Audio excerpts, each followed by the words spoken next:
Hello students, कक्षा 12 के रसायन विज्ञान में हम लोग 5वां चैप्टर पढ़ रहे हैं पृष्ठ रसायन। और इस चैप्टर में यह लेक्चर नंबर 2 है। आज की इस वीडियो में हम लोग क्या पढ़ने वाले हैं, देखें। अधिशोषण का कारण अथवा क्रियाविधि। किस कारण से किसी ठोस की सतह पर या किसी द्रव की सतह पर अधिशोषण की क्रिया होती है, इसी कारण को आज हम लोगों को पढ़ना है। उसकी क्रियाविधि क्या है, उसकी क्रियाविधि को देखना है। ठीक है, तो सबसे पहले हम ये याद दिला दें कि अधिशोषण किसे कहते हैं। हो सकता है आप भूल गए हैं, पहले वीडियो में हम लोग पढ़े हैं अधिशोषण को। तो अधिशोषण क्या है? किसी ठोस पदार्थ या किसी द्रव पदार्थ की सतह पर कोई अन्य ठोस पदार्थ या कोई द्रव पदार्थ या गैस पदार्थ आकर चिपक जाता है, उसी को हम अधिशोषण कहते हैं। अर्थात किसी ठोस या द्रव की सतह से किसी ठोस, द्रव या गैस के अणुओं का चिपकना अधिशोषण कहलाता है। तो ठीक है, अब हम क्रियाविधि या अधिशोषण के कारण को देखते हैं। एक यहाँ ठोस पदार्थ बना रहे हैं हम, देखो यहाँ एक ठोस पदार्थ बना रहे हैं और इसके अणुओं को दिखाएंगे। हम लोग ये जानते हैं कि एक ठोस पदार्थ के अणु एकदम पास पास स्थित होते हैं। ठोस पदार्थ में अणु एकदम पास पास स्थित होते हैं, इनमें गैपिंग नहीं होती है, या यूं कहें कि गैपिंग बहुत ही कम होती है। तो ये हो गए ठोस पदार्थ के अणु, हमने दिखा दिए। यहाँ हम कुछ अणुओं को दिखाएंगे अलग कलर में। देखें, एक दो अणु दूसरे कलर में हम दिखा रहे हैं। किस कारण दिखा रहे हैं ये अभी बताएंगे। इनके चारों तरफ भी क्या होंगे, दूसरे अणु चिपके होंगे। ठीक है, ये देखें, ये हो गए ठोस अवस्था में ठोस के अणु। अब ध्यान दें, ये अणु हमने रेड कलर में बनाया है। देखें, इसको ऐसे दिखा दे रहे हैं, साफ दिखेगा।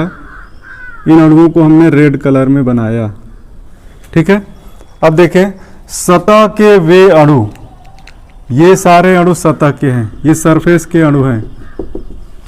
ठीक है, ये चारों तरफ से अन्य अणुओं से नहीं घिरे हैं। नीचे की तरफ तो अणु दिख रहे हैं, और अगर 3 डायमेंशन में इमेजिन करें तो इसके 3 तरफ क्या होंगे, अणु तो चिपके होंगे, लेकिन ऊपर के डायरेक्शन में अणु नहीं चिपके होंगे। ठीक है ना, तो ऊपर की सतह खाली दिखाई दे रही है। अब बीच वाले अणुओं की हम बात करते हैं। बीच वाले ये अणु जो हैं, जिनको हमने हाईलाइटेड किया है, दूसरे कलर में बनाया है, बीच वाले अणुओं के चारों तरफ दूसरे अणु हैं, अर्थात चारों तरफ से अन्य अणुओं से घिरे हैं बीच के अणु। तो इनके ऊपर जो भी बल लग रहे हैं, अणुओं के मध्य आपस में जो भी बल लग रहे हैं, जैसे वो बल क्या क्या हो सकते हैं, वान डर वाल बल हो सकते हैं। अगर ये आयनिक अवस्था का ठोस है तो आयनिक बल हो सकते हैं, सहसंयोजक ठोस है तो सहसंयोजी बल हो सकते हैं, मेटालिक ठोस है तो मेटालिक बॉन्ड वाले बल हो सकते हैं। ठीक है, तो ये अणु अपने चारों तरफ के अणुओं के कारण एक बल का अनुभव कर रहे हैं, लेकिन सतह के अणु क्या हैं, ऊपर की तरफ से किसी बल का अनुभव नहीं कर रहे हैं, क्योंकि ऊपरी सतह इनकी खाली दिख रही है। ठीक है, तो सतह के अणुओं पर और सारे डायरेक्शन से तो बल लग रहा है, लेकिन एक डायरेक्शन से बल नहीं लग रहा है, खाली है। तो इस कारण एक असंतुलन की स्थिति पैदा होती है।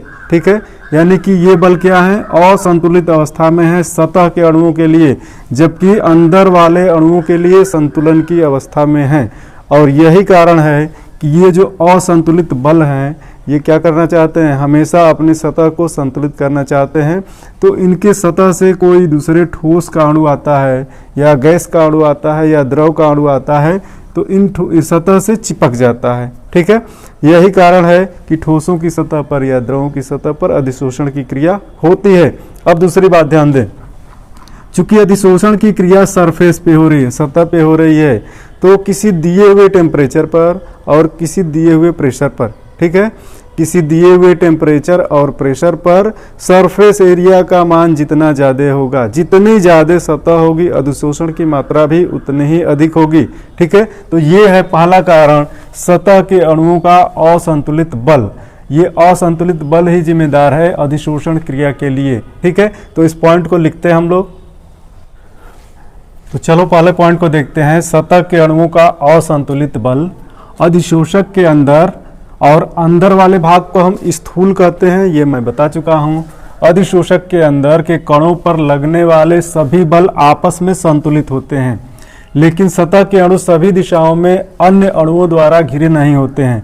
इस प्रकार सतह के अणुओं पर असंतुलन की स्थिति होती है जो अधिशोष्य के अणुओं को आकर्षित करती है। इसी कारण ठोसों व द्रवों की सतह पर अधिशोषण की क्रिया होती है। ठीक है, किसी दिए हुए ताप एवं दाब पर अधिशोषण की क्रिया अधिशोषक के प्रति इकाई द्रव्यमान का क्षेत्रफल बढ़ने के साथ बढ़ती है।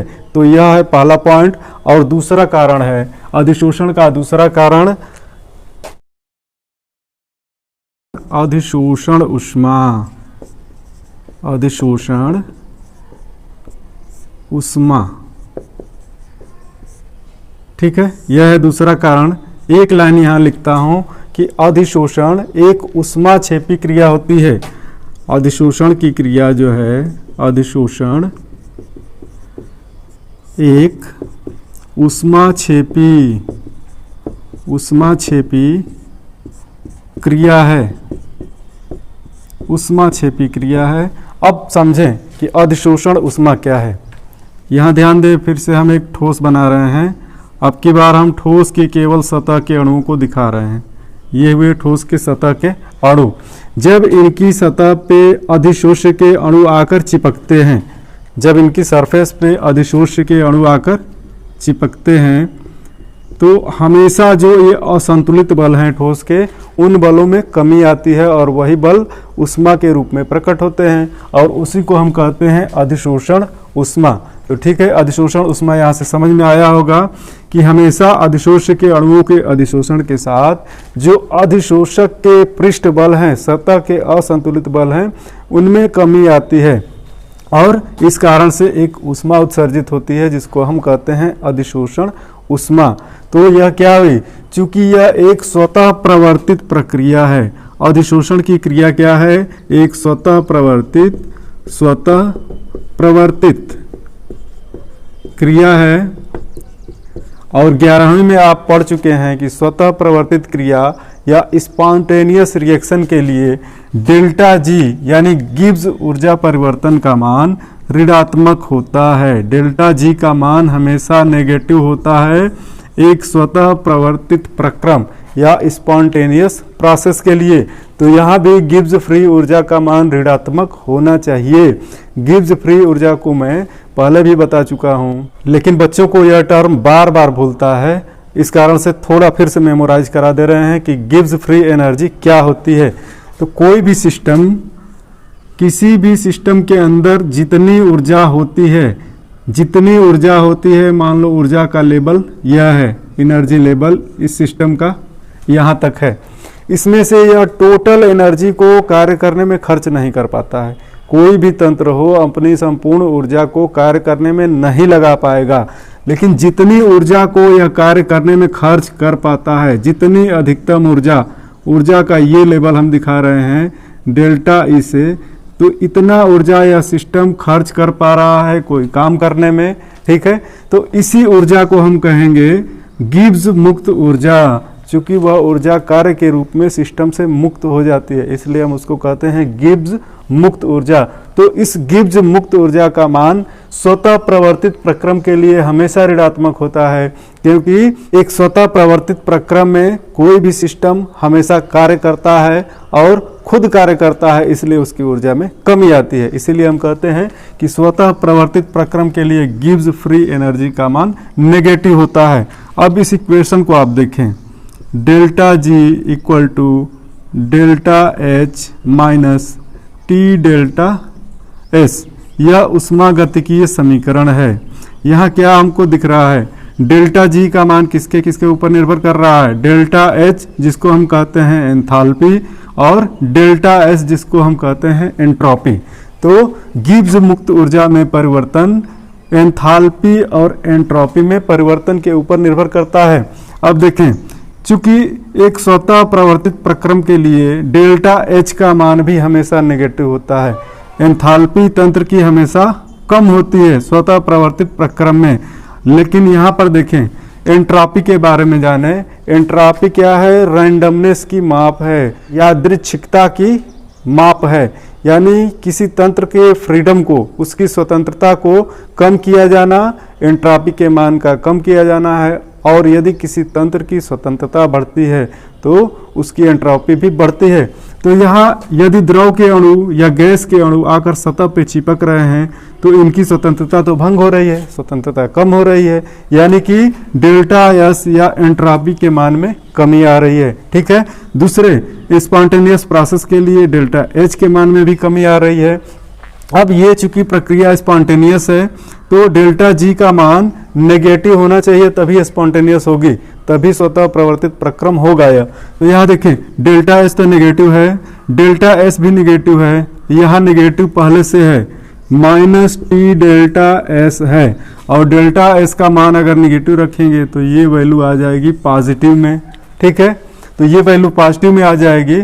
इसको नेगेटिव करने के लिए एच के डेल्टा एच के मान को पर्याप्त नेगेटिव होना होगा, यानी तंत्र की एंथैल्पी परिवर्तन यदि पर्याप्त नेगेटिव होगी, जो इसको कैंसिल करने के बाद भी नेगेटिव मान बचा रहेगा, तभी यह प्रोसेस स्पॉन्टेनियस हो पाएगा। ठीक है, तो डेल्टा एच यानी एंथैल्पी परिवर्तन का मान पर्याप्त नेगेटिव होता है, जिसके कारण यह स्वतः प्रवर्तित प्रक्रम घटित होता है। ठीक है, तो अधिशोषण का कारण या क्रियाविधि अधिशोषण उष्मा के ऊपर किस प्रकार डिपेंड करती है, ये पॉइंट समझ में आ गया होगा। इस पॉइंट को भी हम लिख रहे हैं। अब देखें, अधिशोषण उष्मा, अधिशोषण एक उष्माक्षेपी क्रिया है, क्योंकि अधिशोषण होने पर अधिशोषक के असंतुलित बलों में कमी होती है जो उष्मा के रूप में उत्सर्जित होती है। एक उष्माक्षेपी क्रिया के लिए एंथैल्पी परिवर्तन डेल्टा एच का मान ऋणात्मक होता है। अधिशोषण की क्रिया में अधिशोष्य के अणुओं की एंट्रोपी डेल्टा एस भी घटती है। चूंकि स्वतः प्रवर्तित प्रक्रमों के लिए गिब्स मुक्त ऊर्जा परिवर्तन डेल्टा जी का मान ऋणात्मक होता है, जिसे अग्र समीकरण द्वारा दर्शाया जाता है। समीकरण है delta G equal to delta H minus T delta S. Delta S का मान ऋणात्मक होने के कारण माइनस टी डेल्टा एस का मान धनात्मक हो जाता है। अतः डेल्टा जी का मान तभी ऋणात्मक हो सकता है जब डेल्टा एच का मान पर्याप्त ऋणात्मक हो। अब बात को समझें, जैसे जैसे अधिशोषण की क्रिया आगे बढ़ती है डेल्टा एच का मान कम ऋणात्मक होता जाता है, और एक समय ऐसा आता है जब डेल्टा एच का मान उतना ही ऋणात्मक रह जाता है जितना माइनस टी डेल्टा एस का मान धनात्मक होता है। अतः यह दोनों एक दूसरे को कैंसिल कर देते हैं और डेल्टा जी का मान हो जाता है 0, और उस अवस्था को हम कहते हैं साम्यावस्था। और उस अवस्था पर हम यह कह सकते हैं कि अधिशोषण की क्रिया रुक गई है बिल्कुल, या अधिशोषण की क्रिया और विशोषण की क्रिया दोनों बराबर मात्रा में हो रही है।